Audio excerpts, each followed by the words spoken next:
Every one of us at some point feels like life is spinning out of control. Whether it's a lost job, a broken relationship, or just the chaotic pace of daily routines, these moments can leave us feeling helpless and overwhelmed. But what if I told you there's a way to not just survive these challenges, but to thrive amidst them? Today, we're going to dive deep into the wisdom of Seneca, an ancient philosopher who mastered the art of maintaining peace in a tumultuous world. His teachings on Stoicism aren't just philosophical musings. They are practical strategies that have powered leaders, thinkers, and individuals through the ages and can empower us today. By the end of this video, you'll have a toolkit of Stoic principles to help you cultivate mental toughness and reclaim control over your emotions and reactions, no matter what life throws your way. Stick with me, and let's explore how these ancient secrets can be applied to modern life for a calmer, more centered existence. If you appreciate what we're doing here and want to support the channel, a simple free favor I'll ask from you is to hit the subscribe button. It helps us keep bringing content like this to you. Also, I encourage you not to skip any part of the video. If you're here, you're not like the majority. You're someone who sees the value in diving deep, so consider yourself an exception. 1. Focus on one activity at a time. Seneca's wisdom, to be everywhere is to be nowhere, captures a crucial principle that is often overlooked in our modern rush to do more and be more. The idea of focusing on one activity at a time is central to Stoic philosophy and can transform how we approach our daily tasks. In a world that celebrates the myth of multitasking, we need to pause and reconsider the effectiveness of this approach. When we try to multitask, we're spreading our attention thin, which can lead to increased mistakes and decreased quality of work. Marcus Aurelius, another revered Stoic philosopher, echoed this sentiment when he advised, "Concentrate every minute like a Roman, like a man, on doing what's in front of you with precise and genuine seriousness, tenderly, willingly, with justice, and on freeing yourself from all other distractions." This focus is not just about improving productivity, it's about cultivating a quality of mind that values depth over breadth. Focusing on one activity at a time allows us to immerse ourselves fully in the task at hand, whether it's a professional assignment, a personal project, or a meaningful conversation. This kind of deep work fosters a greater sense of accomplishment and satisfaction. Plato might argue that this singular focus helps us access a higher form of beauty and truth in our work, as it allows us to give our best effort and create something that resonates with the ideals of goodness and excellence. Moreover, the psychological benefits of focusing on one task at a time are significant. It reduces the cognitive load on our brains, minimizing stress and enhancing our decision-making capabilities. Aristotle, who valued the development of virtues through habitual right action, would likely support this practice as a way to develop the virtue of temperance or self-control, helping us regulate our desire for distraction and immediate gratification. In practicing this focused approach, we not only follow the footsteps of Stoic philosophers, but also align with the teachings of modern psychology, which suggests that our brains are not wired to handle multiple complex tasks simultaneously. The quality of our work and our life improves when we give our full attention to one thing at a time. Socrates' method of deep inquiry and dialogue, focusing intensely on one subject to the exclusion of all else, exemplifies how powerful this method can be. Embracing this Stoic principle doesn't just make us more productive, it makes us more thoughtful, peaceful, and balanced individuals. It is a rejection of the chaos of modern multitasking and an embrace of a more deliberate and purposeful mode of being. As we practice this, we might find that not only do our results improve, but so does our overall well-being. 2. Practice philosophy to control your impulses. Seneca's insight, "All the greatest torments are the result of an undisciplined mind," reveals a profound truth about human nature. Our unchecked impulses can be the source of immense emotional turmoil and suffering. Stoicism, which emphasizes the importance of self-control and rational thinking, provides us with a framework to address this challenge. Rather than suppressing our emotions, which is neither healthy nor sustainable, Stoicism teaches us to understand and manage them. The process of managing our impulses begins with self-awareness. Epictetus, another Stoic philosopher, famously said, "No man is free who is not master of himself." This statement highlights the necessity of self-mastery in achieving true freedom and happiness. By becoming more aware of our impulses and the triggers that set them off, we are better equipped to handle them rationally. This doesn't mean denying our feelings, but understanding them deeply enough that we can respond in ways that align with our long-term goals and values. In the realm of philosophy, Aristotle also spoke about the importance of moderating our impulses through the development of virtues.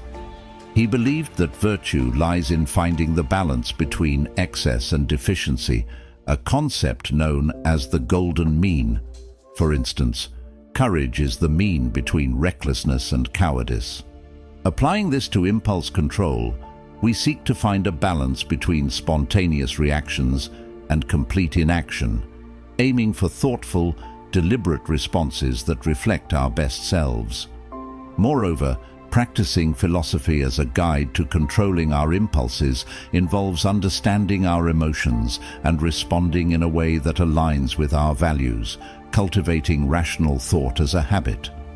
Marcus Aurelius, in his Meditations, often reflected on the importance of aligning thoughts with rational and virtuous principles.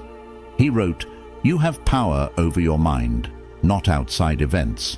Realize this, and you will find strength." This perspective encourages us to focus on our internal responses rather than external provocations, thereby gaining greater control over our impulses.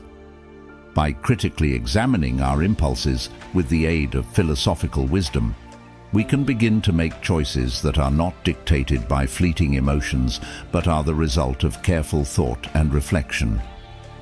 This practice not only strengthens our mental fortitude, but also helps us live more harmoniously with our values. It leads to a life where decisions are made not in the heat of the moment, but with a clear, composed mind. The Stoic approach to impulse control is about cultivating an inner dialogue that constantly questions and assesses our instinctive reactions.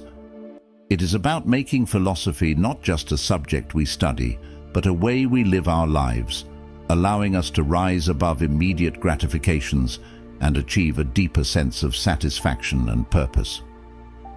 This disciplined approach to managing impulses is not just about avoiding emotional pain, it's about forging a path to a more thoughtful, fulfilling life. 3. Stay prepared. Seneca, who was all about being prepared, famously said, "Rehearse them in your mind. Exile, torture, war, shipwreck, all the terms of our human lot should be before our eyes." This advice might sound a bit dramatic at first. After all, not all of us are navigating the high seas or entering battle, but what Seneca is getting at here is the concept of mental preparation for life's inevitable challenges, a cornerstone of Stoic resilience. Stoicism teaches us to anticipate and mentally rehearse for the worst, not to fill us with dread, but to diminish the shock and pain when difficulties do occur. This practice is known as premeditatio malorum, or the premeditation of evils. It's about visualizing the most challenging scenarios, not to worry obsessively, but to be emotionally and mentally equipped when life throws its curveballs. Think about it this way. Athletes practice under tough conditions to prepare for the strain of actual competition. Similarly, by mentally rehearsing challenging situations, we train our minds to handle stress and adversity with less panic and more poise. This Stoic practice helps us appreciate our current state. When we realize how much worse things could be, our everyday problems seem less overwhelming. Applying this Stoicism doesn't mean living in constant anxiety about what could go wrong. Rather, it's about having a realistic acknowledgement of potential negative outcomes. For example, if you're worried about job security, instead of spiraling into fear, you could start preparing by updating your resume, enhancing your skills, or even exploring alternate career paths. This way, if the worst were to happen, you're not caught off guard and are better positioned to handle the situation. Moreover, this principle extends beyond personal crises. It's about maintaining a level of readiness for any significant changes in our lives, from financial instability to personal loss. By staying prepared, we not only shield ourselves from the initial shock, but also quicken our recovery and adjustment periods. We become less reactive and more responsive, a subtle but powerful shift in handling life's uncertainties. Seneca's counsel helps us forge a mindset where we're not overwhelmed by adversity, but are fortified against it. This mental readiness is not about expecting the worst, but about being prepared to deal with any situation, thereby enhancing our resilience and overall mental toughness. Through this Stoic lens, we see not just the potential for loss or hardship, but also the opportunity for growth and renewal in every challenge. 4. Voluntarily embrace hardships. Another profound insight from Seneca is, difficulties strengthen the mind as labor does the body.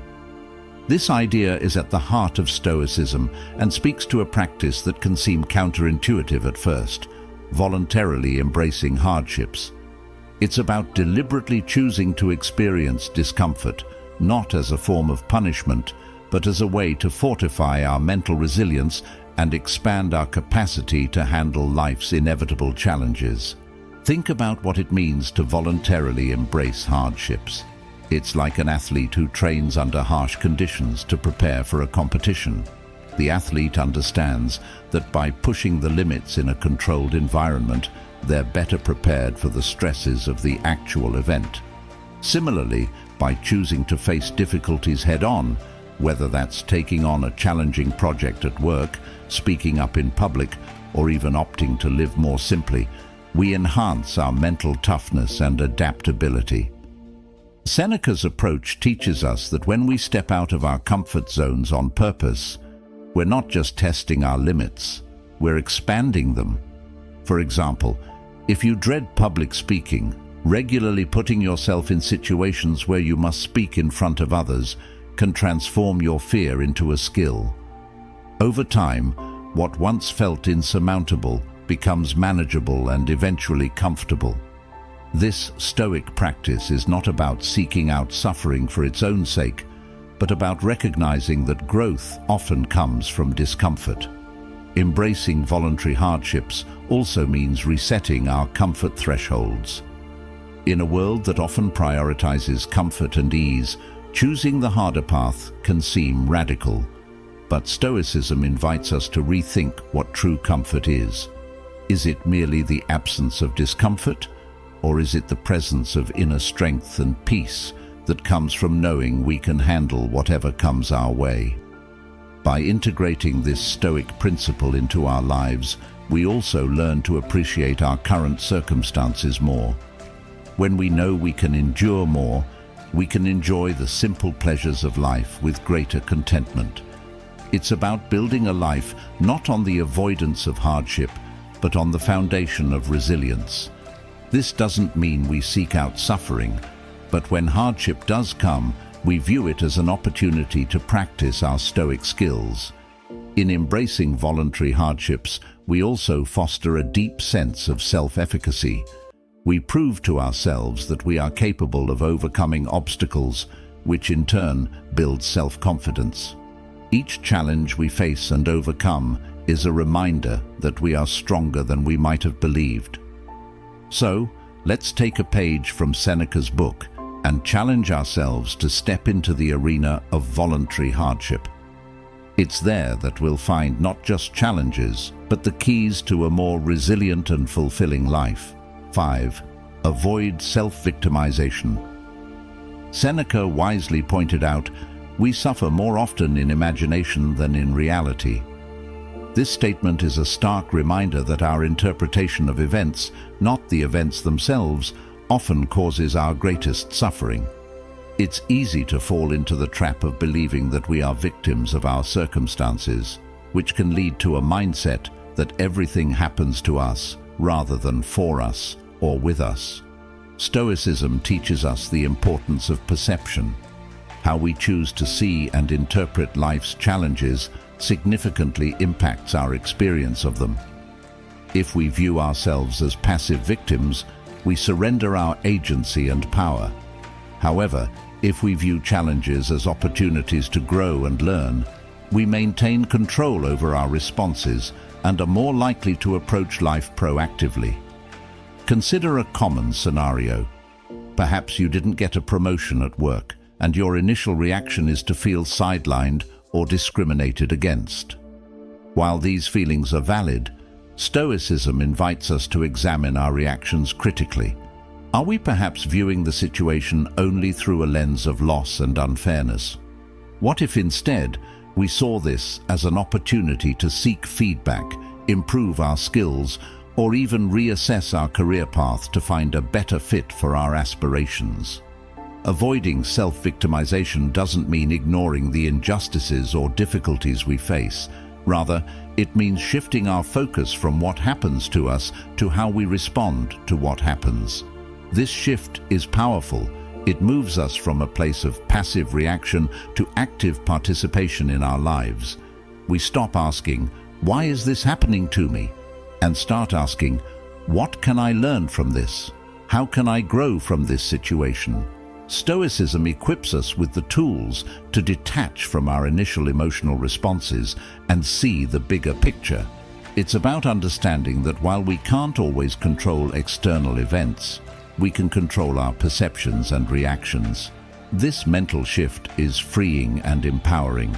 It allows us to live with a sense of purpose and resilience, making us better equipped to handle future challenges. Moreover, practicing this Stoic principle enriches our interactions with others. By refusing to cast ourselves as perpetual victims, we foster healthier relationships characterized by mutual respect and understanding rather than blame and resentment. We become more compassionate as we recognize that just as we are responsible for our happiness, so are others for theirs. In embracing the Stoic way, we liberate ourselves from the chains of self-victimization. We take charge of our narrative, acknowledging that we are the architects of our reality. This empowerment is the essence of Stoicism and the key to a fulfilling and proactive life.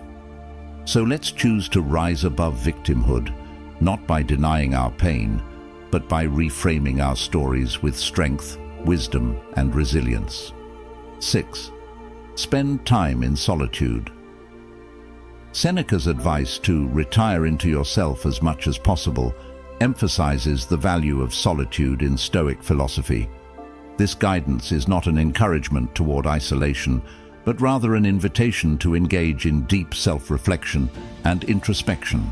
In our fast-paced, interconnected world, the noise of everyday life can drown out our inner voice and hinder our ability to reflect on our personal growth and values. Stoicism teaches us that true solitude is a state of rich self-awareness and not merely a physical state of being alone. The benefits of spending time in solitude are profound and have been echoed by philosophers throughout history. Marcus Aurelius, another Stoic philosopher, often wrote about the importance of introspection in his personal writings. He believed that understanding oneself is essential to living a life of virtue and purpose. He stated, "Nowhere can man find a quieter or more untroubled retreat than in his own soul." This highlights the idea that solitude provides a sanctuary where one can escape the demands of the external world and focus on internal development. Furthermore, the practice of solitude allows us to explore our thoughts and emotions without distraction. It gives us the space to process our experiences and align our actions with our principles.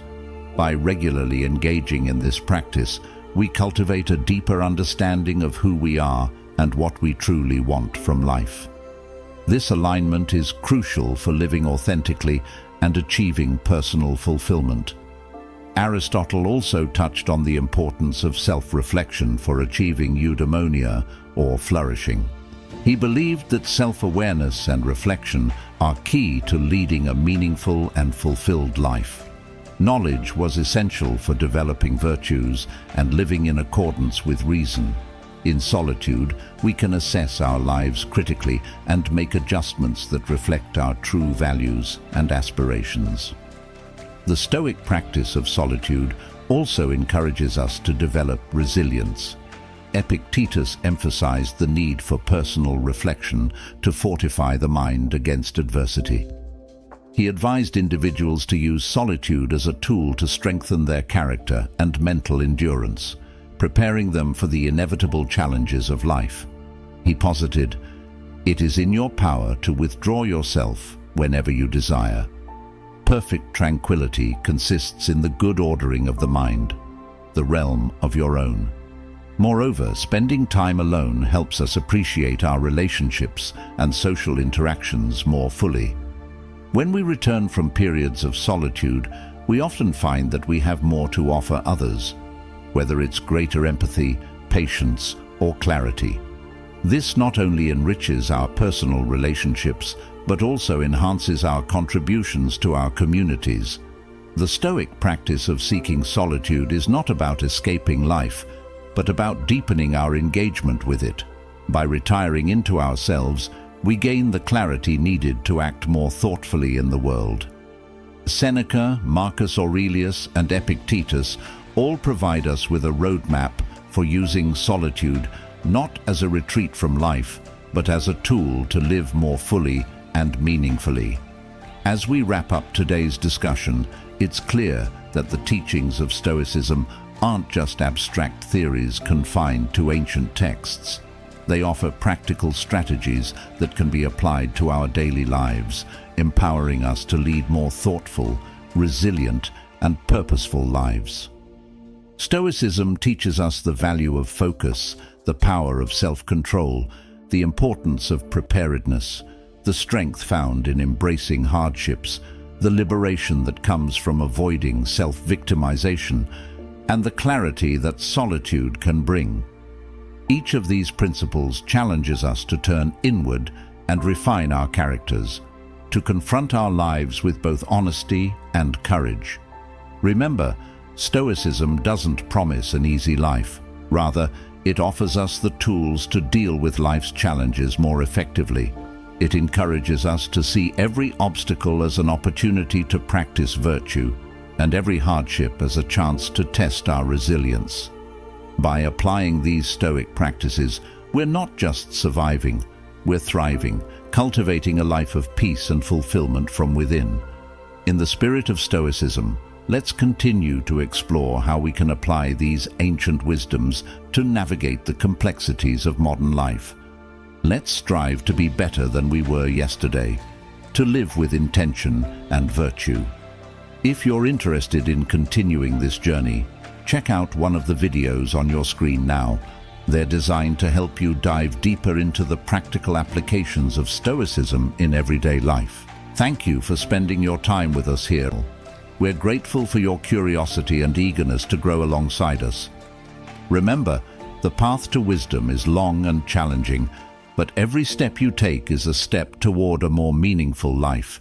So keep walking bravely.